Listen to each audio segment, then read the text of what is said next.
سوالف تالي الليل.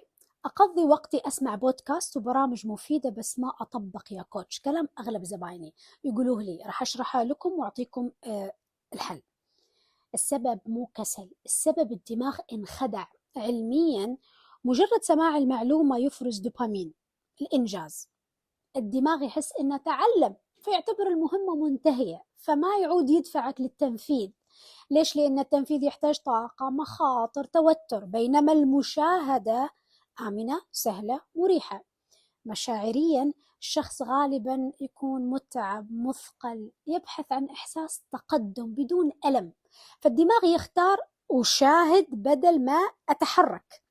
الحل: إيش الحركة اللي مدتها دقيقتين فقط تقدر تسويها بعد أي بودكاست؟ مو خطة، مو التزام، حركة واحدة فقط.